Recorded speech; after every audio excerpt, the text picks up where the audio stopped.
अमन गुप्ता आपके हमारे इस YouTube चैनल पे स्वागत करता हूं। आज की हमारी इस वीडियो में हम एक टॉपिक जिसका नाम है सेट्स के बारे में पढ़ने जा रहे हैं। ये टॉपिक बहुत ही इम्पोर्टेंट है क्योंकि इसका यूज आगे के बहुत सारे टॉपिक्स में होता है। जैसे कि आगे के आने वाली वीडियो में हम मॉडल अलजेब्रा यानी कि ग्रुप थ्योरी के बारे में पढ़ेंगे, तो उसमें इस सेट का यूज बहुत ज्यादा होगा। तो इसलिए आज हम इस सेट्स के कॉन्सेप्ट को अच्छे तरीके से क्लियर कर लेते हैं। तो आइए शुरू करते हैं। तो सबसे पहले हमें ये पता करना है कि सेट होते क्या है। तो सेट बेसिकली एक सिस्टम होता है जिस सिस्टम में आप कोई भी एलिमेंट रखते हो, यानी कि वो जो एलिमेंट है उसकी कोई प्रॉपर्टीज होनी चाहिए और वो वेल डिफाइंड होना चाहिए। यानी कि सीधे शब्दों में कहा जाए तो जो सेट होता है एक वेल डिफाइंड सिस्टम है।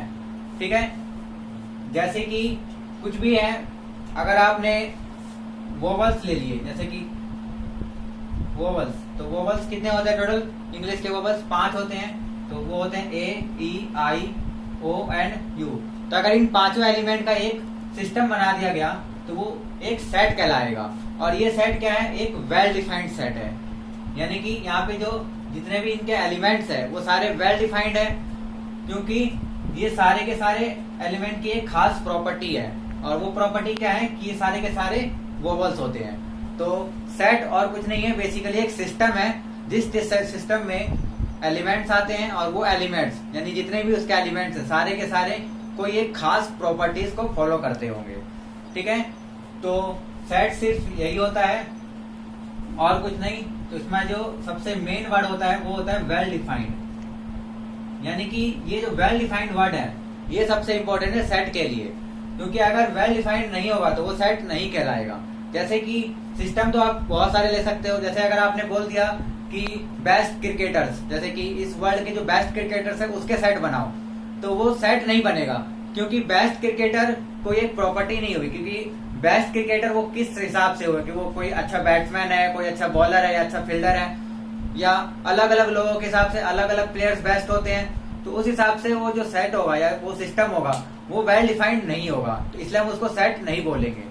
तो सेट बेसिकली वही होता है जो वेल डिफाइंड हो, यानी कि जो उसकी डेफिनेशन होगी उस सेट की, यानी उनकी एलिमेंट की जो भी प्रॉपर्टीज होगी वो हर एक केस के लिए, हर एक इंसान के लिए, हर एक प्लेस के लिए वो सेम होनी चाहिए। यानी कि हम उस प्रॉपर्टीज को कहीं पर भी बोले तो उसके सारे एलिमेंट्स के बारे में हमें पता चल जाना चाहिए।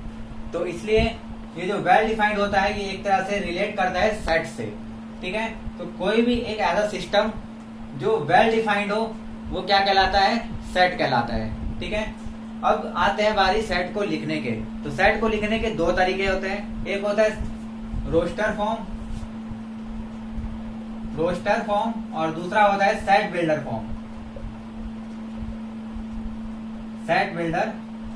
फॉर्म। तो रोस्टर फॉर्म में हम बेसिकली क्या करते हैं, उस सेट के जितने भी एलिमेंट है उन सभी को हम लिख देते हैं। ठीक है, जैसे कि यहाँ पे मैंने जो ये सेट लिखा था ये क्या है? एक सेट ऑफ वोवल्स। तो यहाँ पे मैंने पांचों के पांचों वोवल्स को यहाँ पे लिख दिया। तो ये जो मैंने लिखा है ये एक रोस्टर फॉर्म में लिखा गया है। यानी कि जो रोस्टर फॉर्म में होता है उसमें हम हर एक एलिमेंट के बारे में लिख देते हैं, यानी कि जितने भी इसके एलिमेंट है वो सारे लिख देते हैं। तो अगर हम ये वाला सेट लेते हैं तो ए, ई, आई, ओ, यू ये एक सेट है और इस सेट को हमने रोस्टर फॉर्म में लिख दिया। अगर इसी सेट को अगर हम सेट बिल्डर फॉर्म में लिखना चाहे तो हम उसको इस तरह से लिखेंगे कि x such that x is a vowel। ठीक है, यानी कि ये एक सेट है जिसमें x आ रहा है और x क्या है? x हमेशा क्या होना चाहिए? वोवल होना चाहिए। यानी कि जितने भी वोवल होंगे वो सारे क्या आ जाएंगे? इसके अंदर आ जाएंगे। तो यहाँ पे हमने क्या किया? यहाँ पे हमने पांचों एलिमेंट को अलग अलग करके लिखा। तो ये रोस्टर फॉर्म है। लेकिन सेट बिल्डर फॉर्म में हमने क्या किया? हमने एक स्टेटमेंट बना दिया और वो स्टेटमेंट क्या थी? उसके जो भी एलिमेंट है उसकी प्रॉपर्टी जो भी है उसको हमने स्टेटमेंट के फॉर्म में लिख दिया। तो ये क्या है? सेट बिल्डर फॉर्म और ये क्या है? Roster form. वैसे ज्यादातर जो सेट्स होते हैं वो रोस्टर फॉर्म में लिखे रहते हैं, लेकिन सेट बिल्डर फॉर्म जरूरी क्यों होता है? वो इसलिए जरूरी है कि अगर कोई भी सेट जो है, जैसे कि यहाँ पे जो ये सेट था इसमें कितने एलिमेंट थे? 5 एलिमेंट थे। तो ये एक फाइनाइट सेट है, यानी कि जो इसके एलिमेंट है वो फाइनाइट है। लेकिन हो सकता है कि जो इसके एलिमेंट वो इनफाइनाइट हो, यानी कि बहुत सारे हो, कभी खत्म ही ना हो। जैसे एक सेट ऑफ इंटीजर्स अगर हम लेते हैं तो इंटीजर्स क्या क्या होते हैं, इंटीजर्स होते हैं 0 +-1 +-2 +-3 +-4 एंड सो ऑन। तो ये बढ़ते जाते हैं। आपको पता है कि इंटीजर कभी खत्म नहीं होते। यहाँ पे जितने नंबर आप लिखते जाओगे ये आगे बढ़ता जाएगा, प्लस में भी और माइनस में भी।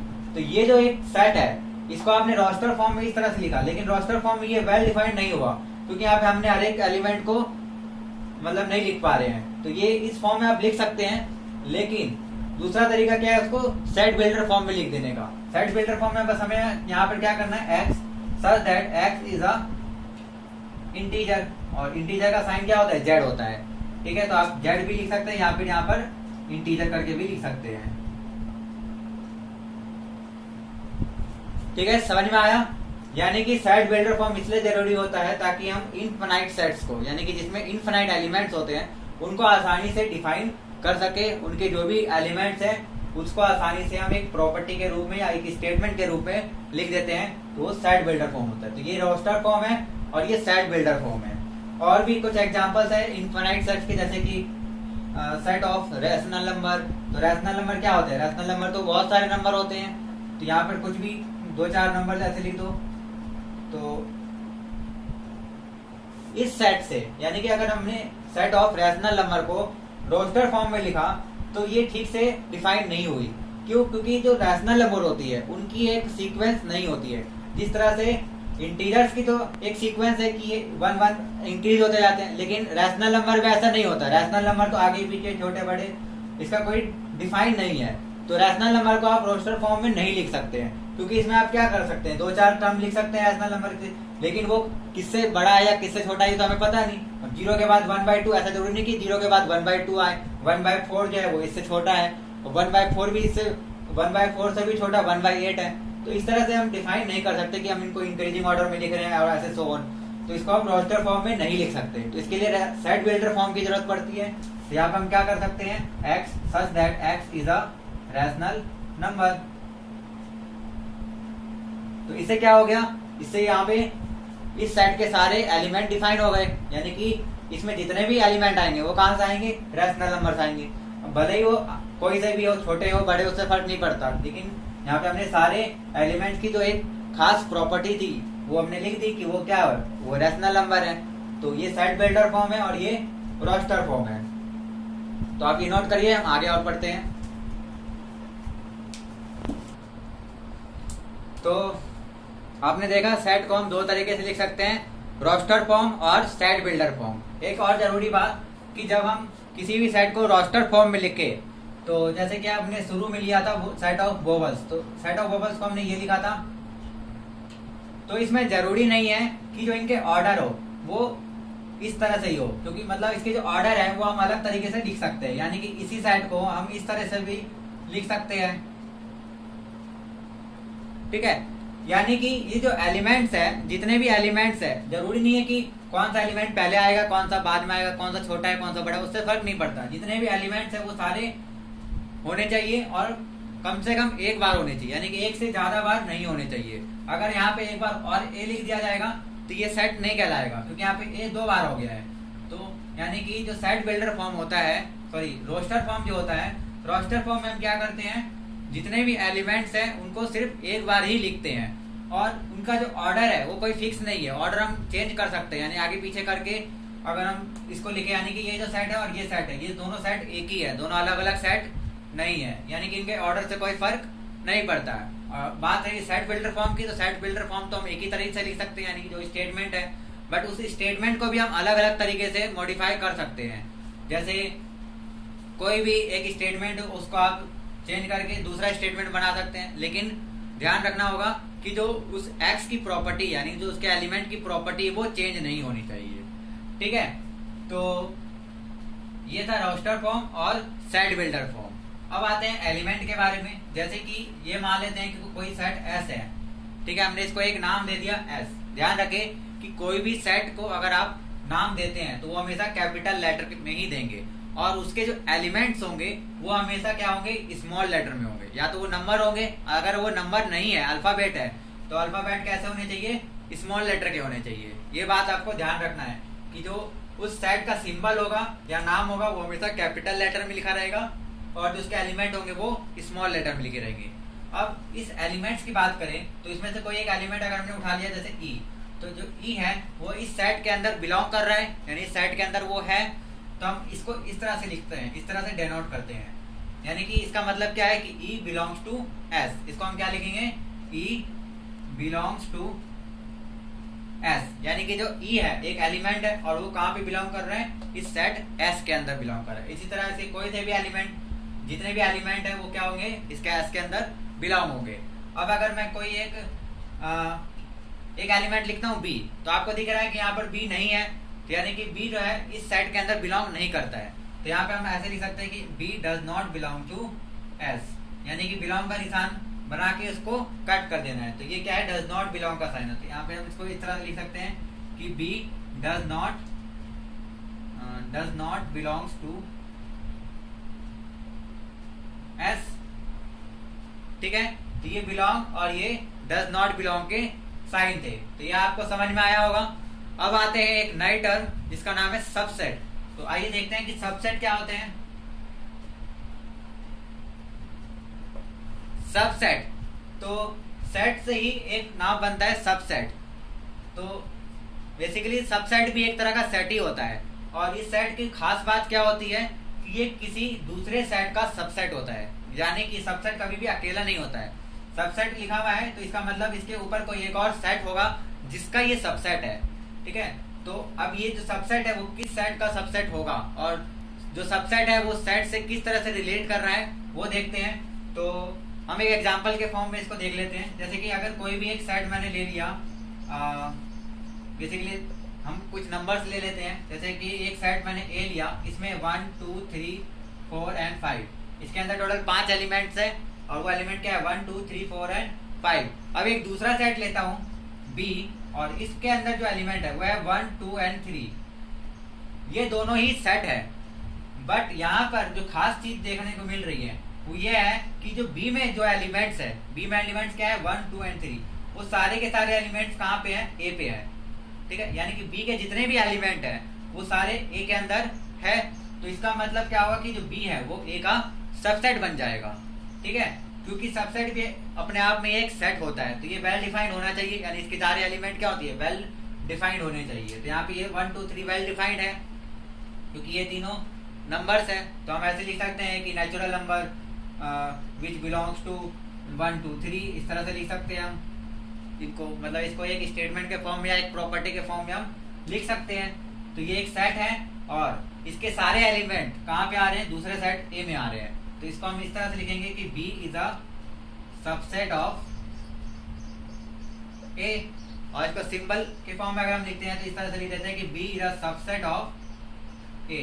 सबसेट का साइन कोई ऐसे बनाता है और कहीं पे ऐसे भी बनाया जाता है। ठीक है, इसका मतलब क्या होता है कि B is a subset of A और इक्वल टू A।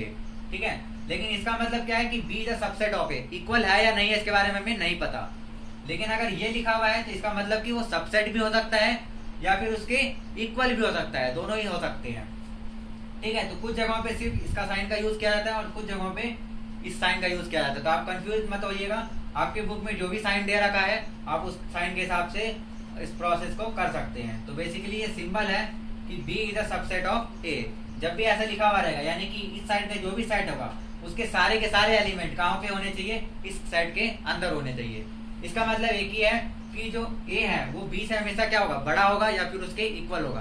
बड़ा का मतलब उसमें ज्यादा एलिमेंट्स होंगे या उसके इक्वल एलिमेंट होंगे, क्योंकि कम एलिमेंट नहीं हो सकते।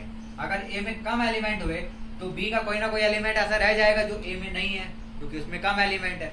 तो इसका मतलब क्या हुआ, या तो A में B के ही जितने एलिमेंट होंगे या B से ज्यादा एलिमेंट्स होंगे। ठीक है, तो ये सबसेट था।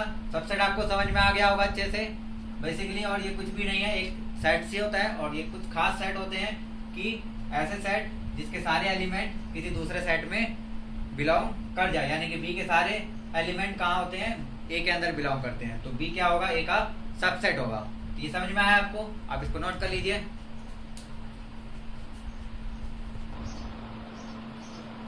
तो आइए अब कुछ और खास टर्म्स देखते हैं जो सेट से रिलेटेड होते हैं। तो दो खास टर्म है, एक होता है यूनियन और एक होता है इंटरसेक्शन।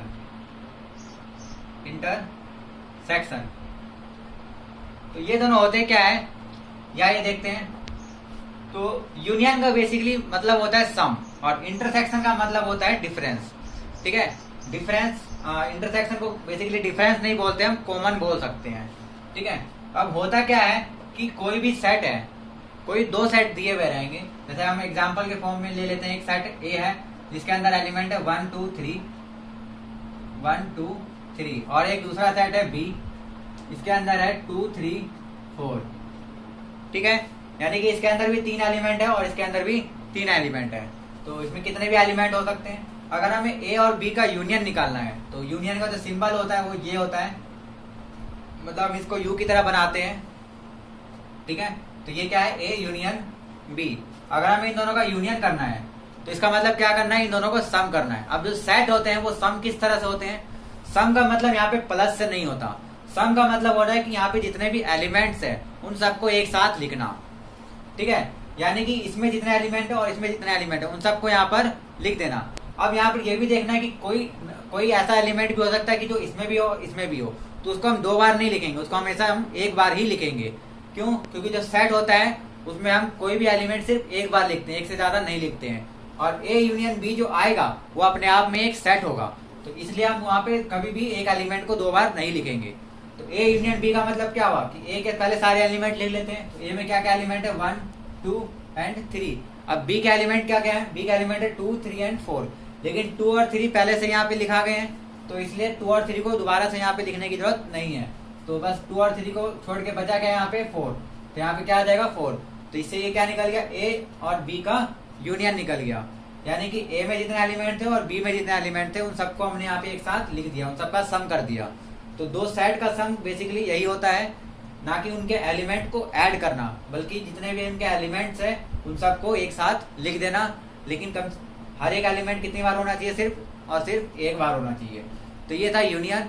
अब अगर हम इसी दोनों सेट का इंटरसेक्शन निकालें, यानी कि जैसे कि यही दोनों अगर सेट है, अगर उनका इंटरसेक्शन निकालना है कि यानी ए इंटरसेक्शन बी निकालना है, तो इंटरसेक्शन का जो साइन होता है वो यूनियन के साइन का अपोजिट होता है। यानी कि आप यहाँ में ऐसे यू बनाते हैं और यहाँ पे उल्टा यू बना देते हैं। ठीक है, तो ए और बी का इंटरसेक्शन निकालने का ये मतलब है कि इन दोनों में जितने एलिमेंट्स कॉमन है सिर्फ उन एलिमेंट्स को लिखना। ठीक है, तो यहाँ पे हम देख सकते हैं कि इस साइड में 2 और 3 है और इस साइड में भी 2 और 3 है। तो जो इनका इंटरसेक्शन होगा उसके अंदर कौन सा एलिमेंट आ जाएंगे, 2 एंड 3, यानी कि वो एलिमेंट जो ए में भी है और बी में भी है। तो ये था यूनियन और ये था इंटरसेक्शन। तो ये आपको समझ में आया होगा। इसके बाद एक टर्म आता है डिसजॉइंट। एक होता है जॉइंट और एक होता है डिसजॉइंट। तो पहले डिसजॉइंट समझते हैं। तो डिसजॉइंट का मतलब क्या हुआ कि दो सेट डिसजॉइंट जब होंगे जब उनका इंटरसेक्शन क्या आ जाए, फाई आ जाए। फाई का मतलब कोई भी एलिमेंट ना हो। तो जैसे कि कोई भी दो सेट दे रखा है, एक सेट है ए, इसमें लिखा है 1 2, और एक सेट है बी जिसमें लिखा हुआ है 3 4 एंड 5। तो ये दो सेट हैं। अगर हम इनका इंटरसेक्शन निकाले, यानी ए और बी का अगर हम इंटरसेक्शन करें तो इंटरसेक्शन में क्या आएगा, जो एलिमेंट इन दोनों में कॉमन हो। और यहाँ पे हम देखते हैं कि इनमें कोई भी एलिमेंट कॉमन नहीं है, यानी कि कोई भी एलिमेंट ऐसा नहीं है जो इसमें भी है और इसमें भी है। तो इनका जो इंटरसेक्शन है वो क्या आ जाएगा, वो आ जाएगा 5। इसको हम बोलते हैं 5। ये 5 का सिंबल है और इसका ये मतलब होता है कि ये एक ऐसा सेट है जिसके अंदर कोई भी एलिमेंट नहीं है। यानी कि 5 भी एक अपने आप में ही एक सेट होता है, क्योंकि सेट की डिफाइन क्या है कि यह वेल डिफाइंड कलेक्शन या सिस्टम। तो वेल डिफाइंड सिस्टम है, ये एक वेल डिफाइंड कलेक्शन है। क्यों, क्योंकि एक ऐसा सेट है जिसके अंदर कोई भी एलिमेंट नहीं है, यानी कि वो एलिमेंट जो किसी भी प्रॉपर्टी को फॉलो नहीं करते हैं। तो किसी भी प्रॉपर्टी को नहीं फॉलो करने वाले एलिमेंट इसके अंदर है, तो ये एक वेल डिफाइंड हो गया टर्म। अब किसी भी एलिमेंट किसी भी प्रॉपर्टी को डिफाइन नहीं करने वाला कौन सा टर्म होगा, कोई भी टर्म नहीं हो, तो इसलिए इसके अंदर कोई भी टर्म नहीं है। तो इसलिए जो 5 है वो अपने आप में ही एक सेट है। तो ये ध्यान रखा करिए कि जो 5 होता है वो भी एक सेट होता है, यानी कि कोई सा भी आपने कलेक्शन नहीं लिया, कुछ भी मतलब एक ऐसा कलेक्शन लिया जिसमें कुछ भी नहीं है, कोई भी एलिमेंट नहीं है, तो वो भी एक सेट बन जाता है अपने आप में। और उस सेट का नाम हम बोलते हैं 5, या फिर इसको हम बोलते हैं एम्प्टी सेट। यानी इस 5 को हम क्या बोलते हैं, एम्प्टी एम्प्टी सेट या फिर नल सेट। ठीक है, यानी कि जिस सेट में कोई भी एलिमेंट नहीं हो। तो यहाँ पे हमने देखा ए और बी के इंटरसेक्शन में कोई भी सेट नहीं है, सॉरी कोई भी एलिमेंट नहीं है, तो ये क्या है, एक एम्प्टी सेट बन गया। और इस तरह के दो सेट्स को हम क्या बोलते हैं, डिसजॉइंट सेट बोलते हैं।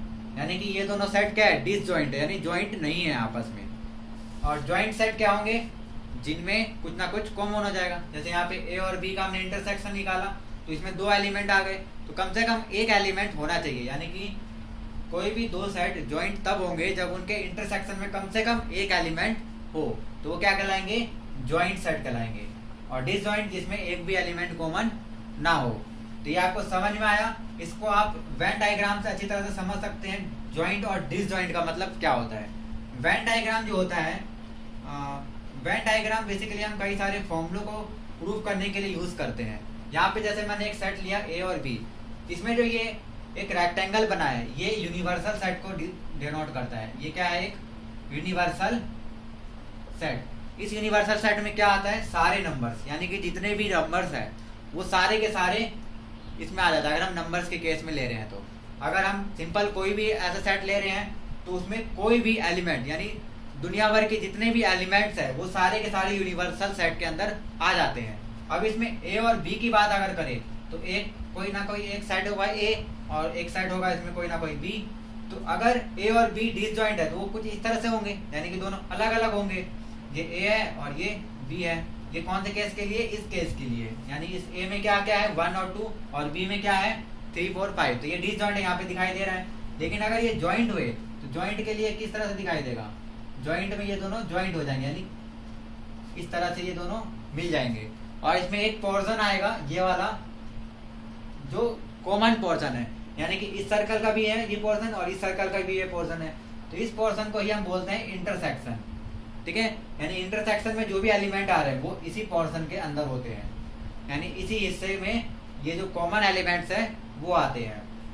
ठीक है, और जो यूनियन सेट है, यानी कि जो यूनियन अंदर इनका निकाला, वो क्या हो जाएगा, ये पूरा, यानी कि इन दोनों सर्कल में जितने भी एलिमेंट्स है वो सारे के सारे क्या आ जाएंगे, यूनियन सेट के अंदर आ जाएंगे। यूनियन सेट को छोड़ के बाकी के जो बाहर बच गए वो सारे यूनिवर्सल सेट के एलिमेंट है, जो कि ए और बी के अंदर नहीं है। ठीक है, तो ये वेन डायग्राम से आप इसको समझ सकते हैं कि ये ए और बी जो है ये क्या है, जॉइंट सेट है, और ये क्या है, ये है डिसजॉइंट।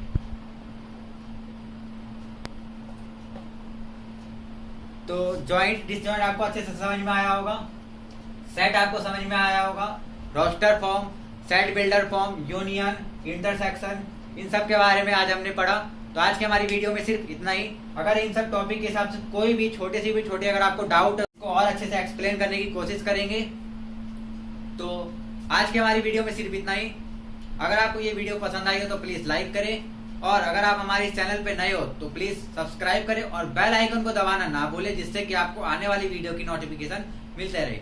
हमारे आने वाली वीडियो में हम सेट के बारे में ही और सारी चीजें पढ़ेंगे, और सेट से आगे जाके हम ग्रुप थ्योरी यानी मॉडल अलजेब्रा जो है उसके बारे में भी उसके जो टॉपिक्स है उसको भी हम क्लियर करेंगे। टॉपिक वाइज टॉपिक हम बेसिक से बिल्कुल स्टार्ट करेंगे, क्योंकि ये जो मॉडल अलजेब्रा है ये बहुत ही इंपॉर्टेंट टॉपिक है। ये जल्दी बच्चों को समझ में नहीं आता है, तो इसलिए हम इसको बेसिक से स्टार्ट करने जा रहे हैं। तो आप हमारे साथ बने रहे। Thank you.